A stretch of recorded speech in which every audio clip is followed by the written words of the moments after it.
Welcome to Muffin Movie Talk. I'm Jack. I'm Ron. I'm Josh. And we just watched the 2024 film Nosferatu. So, Jack, let's get into overall plot synopsis before we move forward. Spoiler warning, by the way. Yeah, big spoiler warning. So, overall, this movie takes place in the 1830s Germany. Okay, and so at the beginning of the film, we see this young girl who we later find out is Ellen. She is calling out, wanting somebody to comfort her, and she's answered by this kind of creepy voice saying that it will comfort her, right? And then all of a sudden, she kind of goes into this seizure thing, and some weird stuff starts happening. And then it fast forwards to when she's now an adult, and she's just married to this man whose name is Thomas. Okay, and Thomas is a real estate agent in the town of Bisburg, Germany. This is around the 1838, I believe. Okay, and so they just finished their honeymoon. They're happy newlyweds. Mm-hmm. Life is going great. Okay, and Thomas is really looking for that promotion at work. Okay, and so he goes into work. Wanting to provide for Ellen. He wants to look out for his family, his future family, right? What's best for her. Absolutely. He's doing what's best for him and Ellen. So he goes into work, and his boss, Herr Koenig. Yeah, Herr Koenig, something like that. He tells him that he has a prospective buyer for some land in Visburg, okay, this old decrepit castle, and the buyer's name is Count Orlok, okay, and he says he's a rather eccentric and kind of weird count, and there's kind of this suspicious stuff going on, and he sends him, he has one weird request. He requests that the agent meets him where he lies, which we later find out is in the Carpathian country of Transylvania, which is in the Carpathian Mountains, okay, and so the night before, Ellen kind of had a weird nightmare dream that whatever presence she encountered as a youth, she had a dream that she got married to that, kind of some foreshadowing going on there. But anyways, Thomas embarks on his journey. He gets there and he encounters these gypsies, really weird people in Romania, kind of doing some weird rituals and stuff. And he tells them that, he's going to see Count Orlok, and their reaction kind of says it all. They're like, oh my goodness, you can't do that. They handed the crucifix, like, oh my gosh. Yeah, they handed her the cross. They were all freaking out and stuff. They were saying that place is cursed, it's dark. And so anyways, he goes to bed in this inn, and he kind of, we don't really know, we know it wasn't a dream, but he gets up and... It was real because he saw mud on his boots. Yeah, he saw mud on his boots. But he gets up and follows these Romanian gypsies into the forest where they're doing some sort of ritual. Okay, and they were. Do you think it was a ritual? It was definitely a ritual or offering. I thought they were out to kill a vampire. No, That's how they killed a vampire. I know. Virgin on the horse, and they but why were they going over to kill a? They did kill a vampire. There's apparently more vampires than just one. No, but I don't think there would be a vampire because that vampire would be up because it was at nighttime. So that wouldn't make any sense. Good point. So I don't know. Dream, a little fuzzy. Regardless, he saw some Romanian gypsies doing some really weird stuff. They stabbed this guy in the coffin with a stake. He threw up everywhere, and then he woke up with mud on his boots. Okay, indicating that he did go somewhere at night. So fast forward, he travels to Orlok's castle. Okay, and kind of weird stuff. He's picked up on a carriage with nobody in it. There are dogs chasing him. The doors are opening themselves, and he encounters Count Orlok. We don't really get a good look at this guy. He's kind of old, decrepit, bony. He's huge though. Really tall guy, but he struggles to breathe and stuff. So you think it's some creepy old man. But he then cuts himself, and Orlok talks about how he can heal him, indicating that he has some sort of supernatural power. Okay, I don't know if y'all picked up on that. He cut himself with a knife. Fast forward. No, that's not what it was. Orlok wanted to feed on his. Yes, he wanted the blood. The blood in his pupils. Right, because he's like, it's not anything. He just is like blood vampire. So he finds out that Orlok's kind of a vampire. Weird. Thomas is freaking out and stuff. Boom, knocked out. Wakes up. He signs the papers. Yeah, then he wakes up. No, he does that after. No, after. He goes to bed, wakes up. Weird stuff is going on. Orlok makes him sign these papers in this strange language that we have no idea what it was saying. Was it Latin? I assume. It was it was all Romanian. Okay. It was like he said it was his ancient language of some sort. That's so because Nosferatu is vampire. It's Romanian. So he signs this contract, assuming it's for the real estate property in Visburg. Turns out it actually is not. It's some divorce papers for Ellen. And that's revealed later in the film. But anyways, dude, Thomas is freaking out, you know, because Orlok also took something that was very dear to him. It was a charm Ellen gave him, okay? A locket. A locket, right. And so Orlok takes that. Love sniffing that thing. He was really weird. Yeah. Orlok was Freak freak for for us. all the Yeah. film, okay? Freak for And Oz. so Freak for Tua. Thomas is trying to make his escape, man, because Orlok's like not letting him go. He's saying, "You're safe. You need to stay here." But so Thomas, kind of snooping around the castle, he finds this massive coffin and a bunch of engravings and some symbols on it. Opens it up. It's Orlok asleep, and you can tell this dude's a vampire by just the way he looked. Okay, so Thomas attempts to take a pickaxe and kill Orlok. Orlok wakes up, grabs the pickaxe, throws it away, starts chasing Thomas and stuff. Thomas ends up jumping out of a window into a river. Some may think he's dead, some may think he comes back. Spoiler alert, he is not dead. Okay? And so, all this is happening. Back in Visburg, Ellen is having these crazy visions. She's talking about how... She's shaken. She's talking about how his coming is imminent. This being, Count Orlok, who we later find out is a being called Nosferatu. Okay? And so all this is happening. So Ellen at this time is staying with some of the dear friends, Frederick and Anna Harding, okay? And they call one of their doctors, Dr. Sievers, to come and look at her. He thinks there's just too much blood in her body, right? So some weird stuff is going on. But all this time, Nosferatu is actually on a ship heading towards Visburg in a coffin. He takes out the whole crew. Right. The ship comes. A plague is released on Visburg. Thomas is trying to make his way back, but Ellen's visions are getting worse and worse. Ultimately, Nosferatu kind of gets his grip on Visburg. People are dying. Anna dies. Friedrich dies. Rats everywhere. Like just what you would think a plague would look like. Yeah. Okay, and so Sievers calls on one of his old professors. Yeah, Professor von Franz, who's played by Willem Dafoe. He was apparently an expert. Dafoe, whatever. He's an expert in this field. And he's like, dude, something crazy's going on, something mystical, some dark stuff, okay? Nosferatu ends up getting to Visburg with the help of Thomas's old boss, who's become his servant, kind of. The plague is unleashed, like I said. And they realize that the only way to kill Nosferatu is to let only Defoe realizes this. Yeah, only Defoe. Defoe Because they find some books in the boss's office. Wait, and Ellen. Ellen. So Ellen and Defoe, or von Franz, Yeah. that's the only way to stop this Nosferatu plague, this being, is to let him have Ellen, okay? So, really freaky. For a night, yeah. For a night, okay? And so, von Franz leads Thomas, who just got back to Visburg, he's not doing too well. And Sievers kind of on a wild goose chase, right? They're like, if we break his coffin, we'll stop Nosferatu. Yeah. Right? And Thomas was thinking that Nosferatu would be there and he'd be able to kill him. Psych, von Franz knew all along that Nosferatu was not going to be there. He was actually going to be with Ellen, and that is what's happening. He's sucking Ellen's blood out. Really, really weird scene.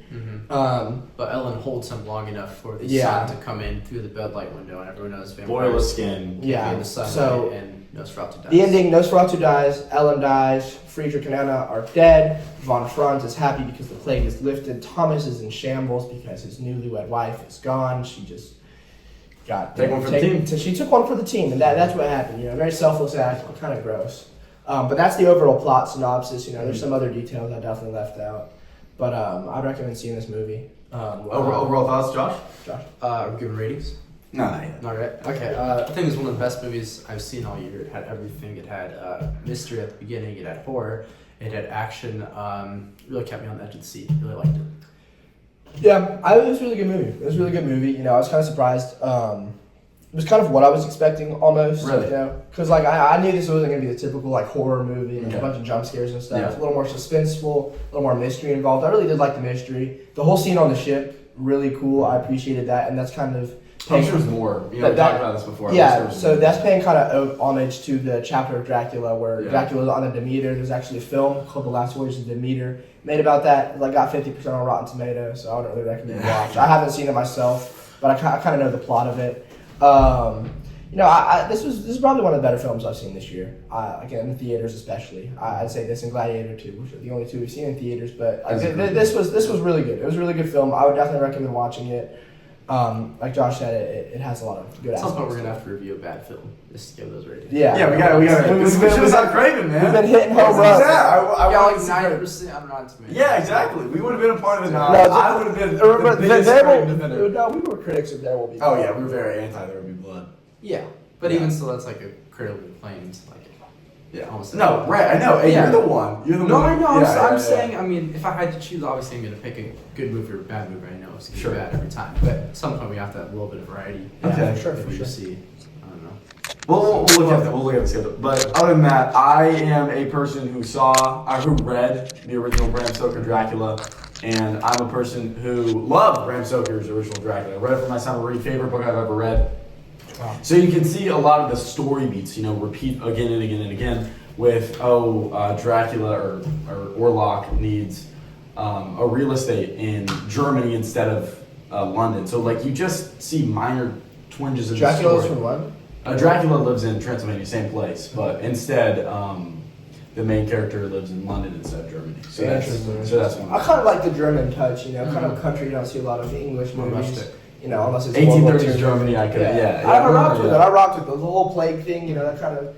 After reading The Plague this summer, it kind of Not gave terribly a little well, insight. But it was cool. It was cool. Cool setting for the movie. A lot of great cinematography. I will add that. I agree. I think Phenomenal Robert cinematography. Eggers did his Robert Eggers thing. This is actually my first time I've seen a Robert Eggers film. But from what I know is this is exactly the aesthetic that Robert Eggers gives to every single one of his films. The Lighthouse, especially was one of those like WTF kind of movies. Like, hey, what are we even watching? And I kind of felt that a lot with the opening sequences. Yeah. So one thing I kind of did fear at the beginning was like, is this movie just gonna all be in darkness? Like, I wanted that. I wanted a Dracula in darkness type It film. could have been black and white. The whole thing. That's Yeah, what I I would be was completely saying. fine with that. Yeah.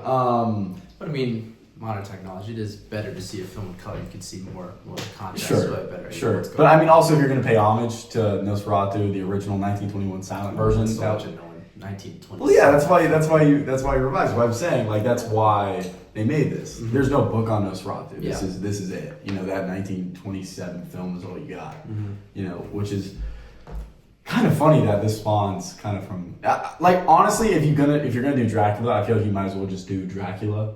I kind of I understand why. Hotel Transylvania. No, but if you're gonna take a serious, Phenomenal movie. if you're gonna say if you're gonna take it seriously, I don't get why you do just kind of the rip-off, spin-off version when you have to use Orlok. Well, see, I think they did this version because it was a remake of the 1920s. Of course, I understand that. Yeah.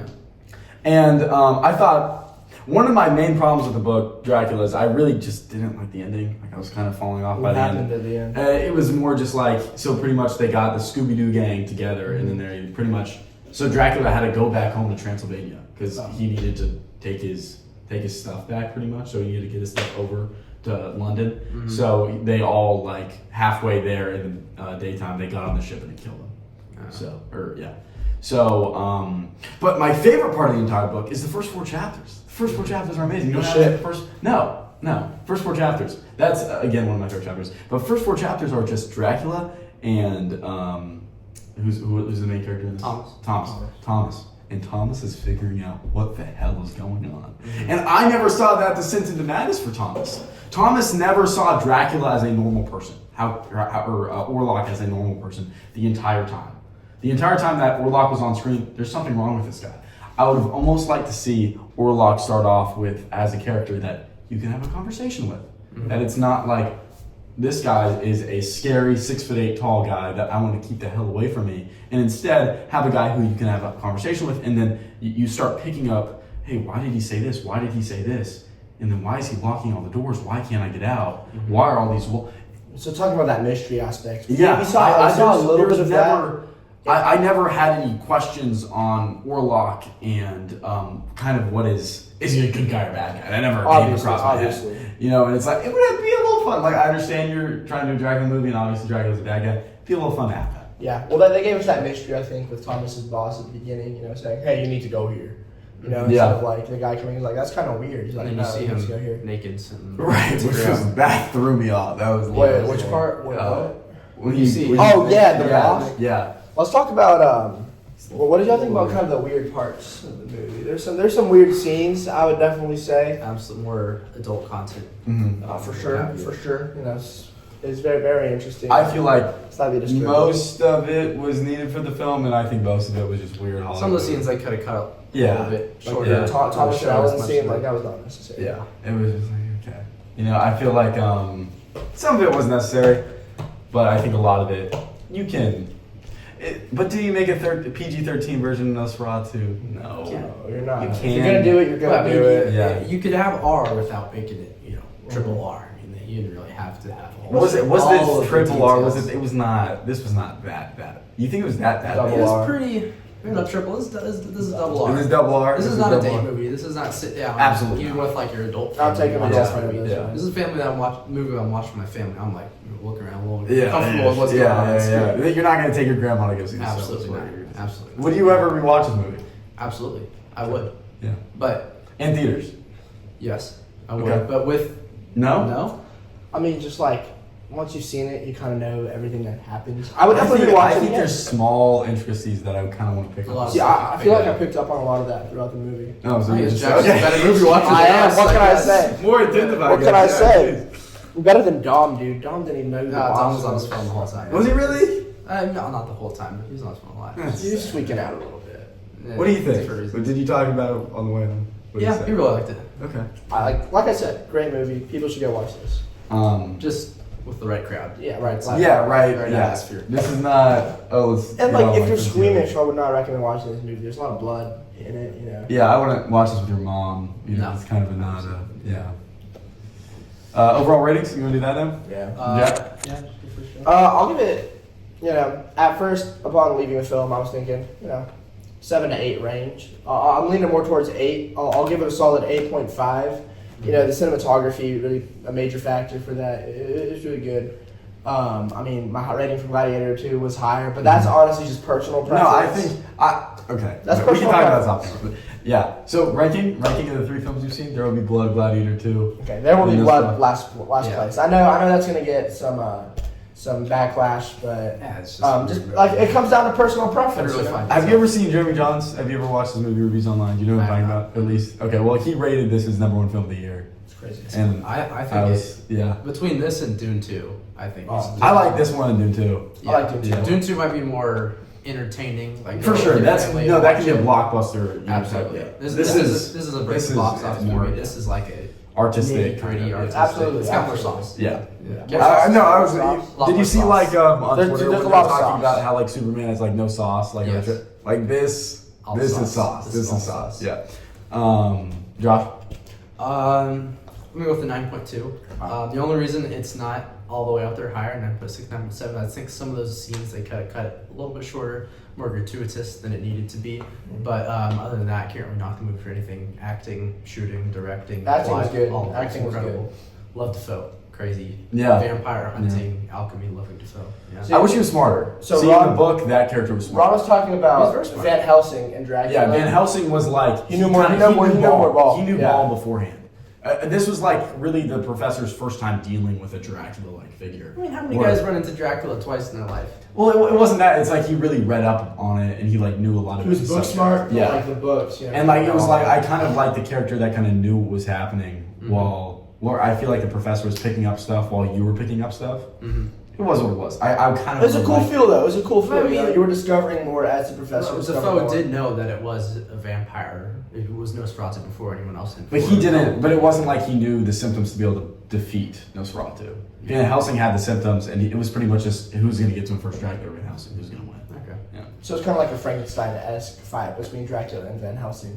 Like like they know what they're capable. Right. of. They both. Whoever Yeah. gets Dracula them knows first. his rival. Dracula knows his Yeah. rival. Yeah. Exactly. So 9.2. Yeah, 9.2. Ron. Overall, I'll give this a. We'll throw it a 9. Oh wait, you didn't rank the 3. You didn't rank the 3. Oh, this is my number one. These Gladiator. Yeah. I had Gladiator. Gladiator too, second. Yeah, there we go. Blood last. Yeah. Yeah, so I'll rate this a 9. Really enjoyed this. Slightly disappointed me. I would have expected a 9.5. Kind of. I think I got a little bit too overhyped for this movie. Definitely lived up to it. Still thought it was great. As a huge Dracula fan, I did like to see some of the twists in the stories. That kind of stuff was fun. So yeah, give us a 9. Yeah. And then of course, Nosferatu, Gladiator 2. They're a big one. Yeah, absolutely. There we go. Yeah, absolutely. All right. Well, thank you for watching. I'm Jack. Thanks for watching. I'm Ron. Josh. And this was Muffin Movie Talk.